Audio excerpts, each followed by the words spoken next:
Disclaimer: this video may be disturbing to watch. I am not known to report fake news. The info here has been researched from TikTok videos, YouTube videos, the local news, public videos, and Hulu documentaries, all which is public knowledge. Welcome back to Neka's TikToks, aka Neka's News. So now we have all heard the disclaimer. So again, welcome to part 2 of P. Diddy trial with Cassie. So now look, Cassie's testimony has concluded, and they have already been cross-examining other witnesses. But before we move on from Cassie, I'm going to show you some final information about her testimony. Okay? So now remember, no one can officially record any audio or videos while in a courtroom. So this is from memory, verbatim. People, what they said in the courtroom, they're trying to tell us what they said. So just take a look at this first clip here from CNN. Cassie took that stand. You could hear a pin drop when those doors opened, and a visibly pregnant Cassie Ventura walking past a man she had not seen in 6.5 years. A man she says violently abused her for a decade. A man the prosecution said trafficked her. Well, she sat across from him, placed her overcoat behind her, turning her body slightly toward the jury, rubbing her pregnant belly throughout her testimony. Diddy, well, he was more fidgety than he was the day before. He was passing notes. He pushed himself away from the defense table and largely sat like that. They never seemed to make eye contact with one another, not even after she was crying about having loved him once and planning and participating in these freak-off sex parties because she feared him and she wanted to make him happy, but feeling worthless, feeling disgusting because she didn't want to do it. Now, with each moment, the testimony became more and more graphic. Her delivery, though, it never changed. It was matter of fact, steady, calm. At times, she was even critical of herself, walking us all through how a 10-album record deal came over a 10-year period of abuse and sexual humiliation. And once you hear Cassie's testimony, you'll understand why the courtroom was so tense. She described the freak-offs in lurid detail. She testified about Diddy, who she called Sean, choreographing it all. And she explained a pattern of physical abuse that she could not escape. Cassie told the jury about one freak-off at a hotel where Diddy told her to get into an inflatable pool filled with warm baby oil. The prosecutor asked, "What concerns did you have about not getting into the pool with baby oil?" Cassie responded, quote, that, amongst other things, just his temper. If that is something that he wanted, Sean wanted to happen, that what was going to happen. There wasn't another way around it. Now, Cassie claims that Diddy controlled everything about her life and his staff helped him do it. She also says all aspects of the freak-offs went through Diddy for approval, from how he directed her to finding escorts, at times from Craigslist, to her appearance and what she wore, and even what happened during the encounters with the other men. She testified, quote, every freak-off was like directed by Sean, like he knew specifically where he wanted everyone to be, the lighting and such. Cassie says the freak-offs made her feel disgusting, humiliated. She says she took all kinds of drugs to numb herself and disassociate. And she testified Diddy frequently got physically abusive. One of those times was during a 2016 incident at a California hotel. This video. Cassie says she was in a freak-off with Diddy and an escort just a couple of days before her first big movie premiere. And she claims Diddy gave her a black eye, and all she could think about was getting out of there safely.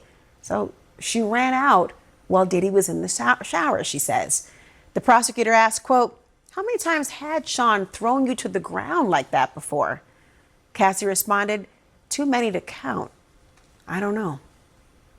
Cassie was also asked if there were occasions when she tried to fight back, when he would hit her. She said, no. Cassie's testimony, it's far from over. She'll be back on that stand tomorrow. And her lawyer, though, says she's feeling good after today. How do you feel after today? It's not for me to decide how we feel. It's up to the jury. But we're very confident.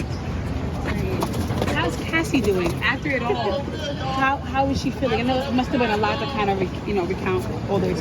This next clip comes from someone on TikTok who was physically there at the trial, who is trying to report what Don Richard said during the trial as an update. Take a look. It's so concerning. Right now she's talking about an incident in 2009 where she saw Diddy hit Cassie over the head with an egg skillet, knocking her to the ground, and then the following day she heard him telling her that he could make her disappear. In addition to that, Dawn said that it was not uncommon for her to hit her, slap her across the mouth, kick her in the stomach, sometimes just because she was speaking up for herself, and other times it was just random. Now, they've also been talking about one of Diddy's dealers that's known as One Stop, because he had everything, whether it was the white powdery stuff, Molly, ketamine, apparently birth control. This guy had everything and would come and basically bring anything that he needed at any point in time regarding substances. And apparently whatever One Stop dropped off, he would carry in a Louis Vuitton pouch, which was either carried directly by him or one of his members, and they would pull stuff out throughout the rest of the day. There's been a lot of talk about violence against Cassie, things that Dawn had actually witnessed Diddy do to her, and there's a lot more coming out today. So of course I'm covering this, as you guys know. Make sure to hit that follow button. Now, Don Richard has taken a stand, and we're going to watch the clip reported from NBC News. But first, I'm going to say that during her testimony while being cross-examined, of course, they tried to catch her up by mentioning that she had changed her story at least 4 times. So that makes her not that reliable. But honestly, when you think about it, how accurate do a lot of people be, even when telling a story that happened, 2 weeks ago? And let alone this had been, 6-7 years ago? So yeah, really. But anyway, just take a look at this. Here in New York City, the second week of testimony in Sean Combs' sex trafficking trial is underway. Dawn Richard, a former member of Combs' all-girl group Diddy Cassie, just wrapped up her time on the stand. Richard spoke about different times that she witnessed Combs allegedly attacking his ex-girlfriend Cassie Ventura over the years, including a time in 2009 when Richard alleges Combs hit Ventura with a skillet in his Los Angeles home. Ventura detailed the alleged abuse and drug-fueled freak-offs that she allegedly endured over 4 days of grueling testimony last week. NBC News entertainment correspondent Chloe Malas joins me now with the very latest. So, Chloe, Richard alleges that she saw Combs abuse Ventura, but the defense really trying to poke holes in her story now. So walk us through some of the key moments from her testimony today. Hey there, Vicky. So Dawn Richard, she was a former member of 2 different bands, Diddy Cassie and Diddy Dirty Money. She knew Combs for several years, and all of those years he was dating Cassie Ventura at the time, and she described different occasions in which she saw alleged abuse. She claims that Combs once attempted to hit Ventura over the head with a frying pan. She also talked about how she saw Combs punch Ventura in the stomach at a dinner that they were attending. But what you just said is very interesting because, yes, I was in the courthouse today. I was watching what was going on, and Combs's defense attorney, who cross-examined Dawn Richard, said, "You've met with government prosecutors 8 times over the last year and a half. And over the course of those 8 meetings, you've changed your story at least 4 times when it comes to multiple incidents." And Richard acknowledged that her story has changed. And she said that it's really just about her memory, that she tried to block all of these things out, and that she's been trying to remember, and all of these meetings with prosecutors has helped her. But it was not good for her that her story has changed so many times. And then they also doubled down on the fact that she has filed her own civil suit seeking money from Combs. Chloe, we know Cassie Ventura's former best friend is also testifying today. What has she said so far? So her name is Carrie Gordon, and when Cassie Ventura was on the stand last week, she talked a lot about this friend of hers that witnessed a lot of the abuse, and that this was someone that she confided in. And Miss Gordon, she's already taken the stand for a few hours. Right now they're on a lunch break, and she's expected to return this afternoon. And she said, "Look, I don't really even want to be here. I was given a subpoena. I'm forced to be here to testify. I haven't spoken to Combs or Miss Ventura since 2018, and that's because Combs assaulted me." She claims that Combs allegedly choked her and boyfriend hurt her with a clothes hanger and that he actually paid her $30,000 and that she hasn't spoken to him since. Chloe Molas live outside the courthouse. Chloe, thank you. So now, on the third day of trial, they introduced the audio from Prince, something that he kept secret so that if he turned up missing or dead, he wanted to use this as an insurance policy. So they were able to find this video recording and use it in trial.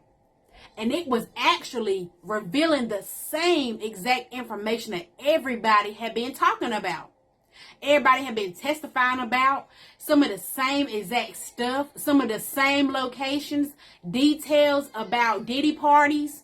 And it even mentioned that P. Diddy was told to stop. He asked him to stop what he was doing. And of course, P. Diddy threatened him and his career. So just take a look at this video right here. But mainly, before you look at it, I want you to focus on the audio because it's just pictures and clips of him. But focus on the audio because Prince is talking from the grave. Take a look. You are about to hear the final private recording made by Prince Rogers Nelson. The room froze. Diddy's attorney grabbed his arm. Diddy went pale and stared ahead, clearly stunned. Was Prince trying to protect himself? He was famously cautious and clean living, and his sudden 2016 death left lingering questions. Now, one answer was about to be heard. The prosecutor said the recording came from Prince's private vault. He made it as insurance to document what he'd witnessed. As the tape played, a woman gasped. Prince's voice was lower, more anxious than usual. "I'm making this recording because I don't know who to trust anymore," he said. His tone was haunting. He wasn't performing, he was confessing. Then came names, dates, places. At the center, Diddy. Prince described parties in the Hamptons and Miami that lined up with earlier testimony. Diddy's expression froze, and his legal team began whispering rapidly. He didn't react. Prince's voice sharpened. "What happens at these parties isn't just wrong, it's criminal." He said he had seen people get hurt. Every line landed hard. It wasn't just confirmation, it was irrefutable insider truth. And coming from someone who couldn't be cross-examined, it hit even harder.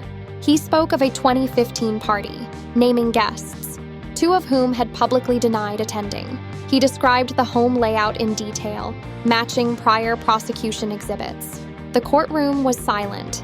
Even the judge leaned forward. Prince said he confronted Diddy. "I told him it had to stop," he recalled. "He laughed and told me to mind my own business if I wanted to keep working." At that, the prosecutor paused the recording. Every eye turned to Diddy. He looked hollow. His hands trembled. One of his lawyers slid a notepad in front of him to block the jury's view. But it was too late. That was the moment Prince named him outright. Prince had long called out the industry's power games. After his 3rd album, he went independent to stay in control. He didn't want to leave the industry, he just wanted ownership. But the system didn't tolerate that. Now, even from beyond the grave, Prince's voice might be doing what lawsuits, articles, and headlines never could, shaking one of the most powerful men in entertainment to his core. When the audio played, the shift was instant. Diddy, usually so composed, looked undone. A legend had spoken, and the courtroom would never be the same. That's what happened on day 3 of this landmark trial, and Hollywood is still reeling. Then came the line that froze the courtroom. You're about to hear the final private recording made by Prince Rogers Nelson before his death. Everything stopped. Prince's haunting, anxious voice filled the room. Diddy's attorney grabbed his arm. Diddy didn't flinch. His face went pale. Prince said, "I'm making this recording because I don't know who to trust anymore." It wasn't a performance, it was a confession. He dropped names, dates, and places. And at the center, Diddy. Prince described parties at Diddy's homes that matched what other witnesses had already testified to. Diddy began to unravel, his usual composure gone. "What happens at these parties isn't just wrong, it's criminal," Prince said. Each word hit harder. He wasn't just supporting the case, he was confirming it, with information that couldn't be discredited. He talked about a December 2015 party and named guests who had denied ever attending. Then he described the house's layout, exactly like earlier testimony. The courtroom was silent. Even the judge leaned forward. Then came the confrontation. Prince said, "I told him it had to stop. He laughed and told me to mind my own business if I wanted to keep working." The audio stopped. All eyes turned to Diddy. The mask was gone. Diddy looked shaken, hands trembling. A lawyer tried to cover him with a notepad, but it was too late. The jury saw everything. Prince had always spoken out about control in the music industry. He believed if he paid for and created the music, he should own it. He once compared record labels to FedEx. FedEx doesn't own the package. Back in court, Cassie took the stand again, day 4. This time, the defense went hard, presenting explicit messages from early in their relationship. So now here, we got a juicy topic. Now, how many people have heard of Jaguar Wright? She did a full-length interview, almost 2 hours long, a few days ago. And she mentioned in this interview things that she had said years ago about P. Diddy and Cassie, but nobody listened, right? So now she's back to confirm all the rumors, all the accusations, everything that Cassie reported in her testimony. Jaguar Wright has confirmed. Now, she is not a trial witness or anything. She just did a full-length interview, just confirming everything that everybody said. Pretty much the same stuff, but she said this years ago. So I want you to take a look at the original clip. Now, like I told you, it was originally 2 hours long, so I had to edit it down a lot, shrink it down. So I made it small, little, maybe 8-minute clip, maybe not even that long. But anyway, I want you to stay tuned and go ahead and watch that video. And if you want to see her whole video, you got to go to her page at thejaguarwright.com and look at her full-length interview. But anyway, take a look. Bragging about being loyal to the Diddy, calling her a whore, telling people not to care about her baby. He said Mary Magdalene was a whore, and he compared her like, and y'all better not be affected by that baby bump. Whores have babies too. Who says that? Wow. Talking about he knows where her family is from because he's from New London, Connecticut. And everyone wants to keep barreling down on Ryan Leslie. It's funny. I talked about the whole Ryan Leslie connection. Ryan loved Cassie, bragged about her. Cassie just testified. She has tattoos on her body from Ryan Leslie. But nobody ever talks about how that relationship ended and how her relationship with Diddy began. Ryan was blowing up. And after him and Cassie separated,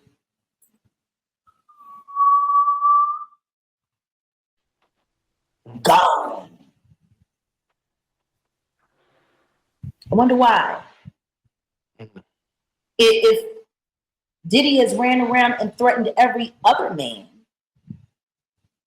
that was interested in Cassie while he was busy abusing her, neglecting her, confusing her, why wouldn't we think that he put the moves on Ryan Leslie?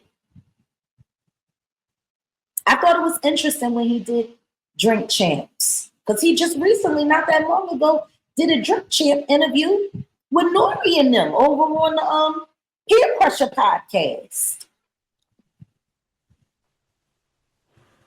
I was shocked to see that. I didn't understand the relevance. I didn't understand why he would do anything for a network that was affiliated with Diddy. I didn't get it. Didn't make any sense to me. Not at all. But what I do know is this. Diddy has a history of bullying women into relationships with him and bullying men away from the women that he desires to possess. And I can speak about that very clearly because that's exactly what he did with Kim Porter, and I'll be sure. We've heard what was said. They were married Quincy was on the way. He wrote Forever My Lady in honor of Kim and Quincy. They were happy. Diddy came into the studio and said, man, I wish I could get a beautiful girl like that. This is while he was still with Misa. And Justin was already born. And Diddy said, but you have a beautiful woman and a beautiful family. Apparently, Diddy wanted his. And we see how that turned out. Did you get a chance to watch Albie Shore's Good Morning America? I think it was Good Morning America, where he did an interview. I watched some of it. I couldn't watch. I'm trying my hardest not to watch anything other than what I'm focusing on. But I saw what I could. And I'm happy that he's getting a chance to speak. I'm happy.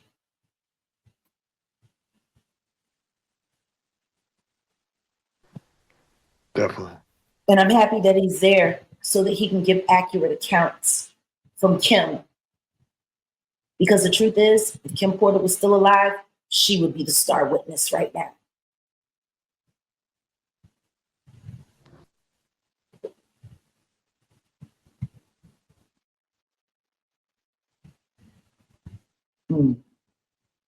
It's triggering.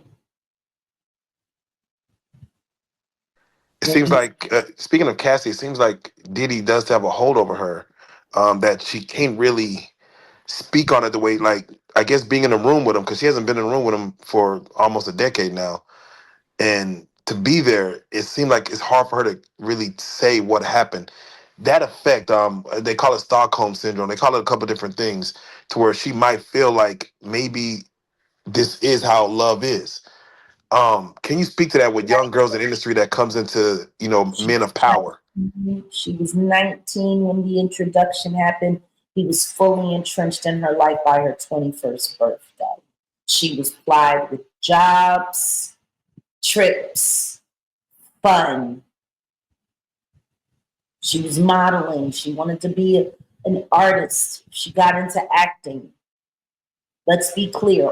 All young women coming into the business are groomed to be susceptible to favor from the boss. Nobody tells you how it's going to go. Nobody tells you what their real aim is. All you know is that you made it, right? And then you see what the cost of making it is every day after that. There is no way in the world Cassie could have been prepared for what was coming at her. And guess what? If everyone else around her was going along with it, why wouldn't it be fair to assume that she figured, well, this is just what I have to do? You know? Yeah, she made a statement saying that they asked her, why did you not participate in freak offs? And she made a statement saying that if it wasn't going to be me that day, he'll just find someone else. Therefore, yeah, can you speak on that mentality? Like, if it's not me, it's going to be someone. So I guess I'm the chosen one for this. It sounds like somebody who had already just accepted that this is what it was going to be, and better me than somebody else. I get that. Wow. Most people don't. They don't want to get it. Do you want to know one of the things that I discovered while talking with people in the streets of New York? Because the truth is, the vibe around the courthouse, you walk 2 blocks, it's completely different. The rest of New York, they don't even care. Matter of fact, they can't wait for it to be over. Wow. And it showed me how hard New York has become. Because the truth is, every time one of the bad guys is on the hook in New York, 9 times out of 10, they're getting off. Like, these people are totally desensitized. I've heard so many people say, man, it's a lot of evidence, but you know they're going to probably just let him off. People really believe that. And guess what? For decades, they've had reason to believe it. The diddler has been diddling and doing all kinds of crazy stuff for decades. Yeah, they just gave him a key to the city. They gave him a key to the city. Well, you see the mayor that did that, and you see where he's at right now. Ain't nobody talking about him either. Should we put him on a milk cart? They're trying to pack everything away really neat. But at the end of the day, anyone who could look at that young woman, and she's still a young woman.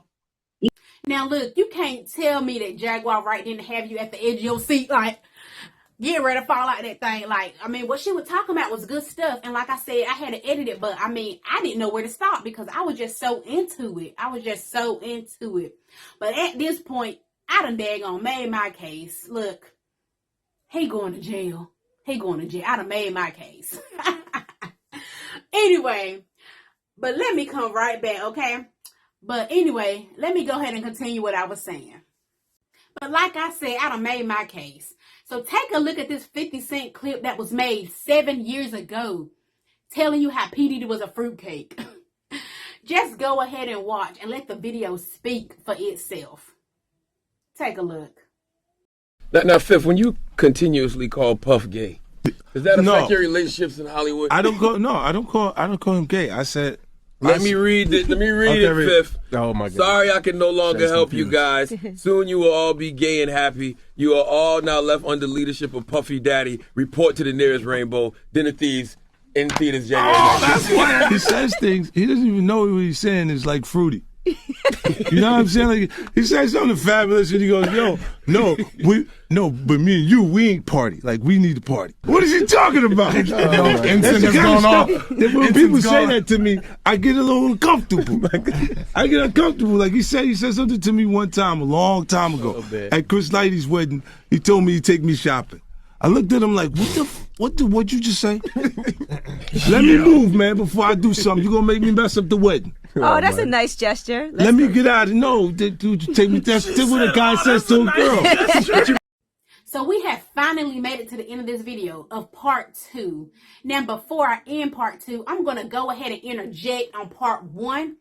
I mentioned about Quincy being adopted by P. Diddy, but I did say it was not confirmed that he was illegally adopted. So I do have a clip here confirming that he was not legally adopted by P. Diddy. So I want you to go ahead and just take a look at this real quick, just for your, give you some more clarity, understanding. Take a look. Has had a long relationship with Puff. Puff has spoiled Quincy as if he was his own. I used to hear rumors that Puff had adopted Quincy and he didn't. Because you would have to find I'll Be Sure and take his parental rights away. Or he could have married Kim and he became his father that way. But Puff was never Quincy's father. He was just a man that took care of Quincy and his mother.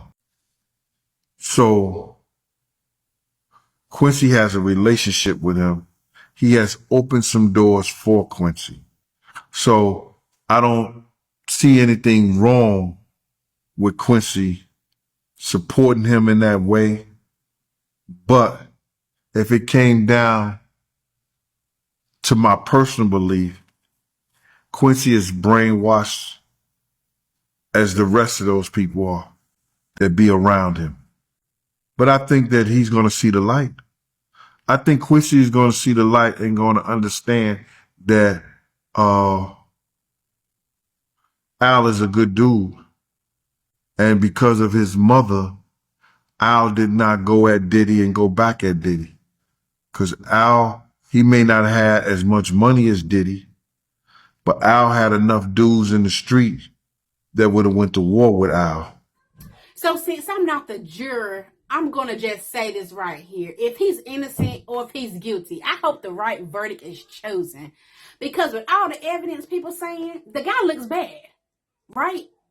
But sometimes evidence could just be evidence and not really valid. Maybe it's valid, maybe it ain't. We don't know. But guys, I want you to stay tuned for part 3. Okay?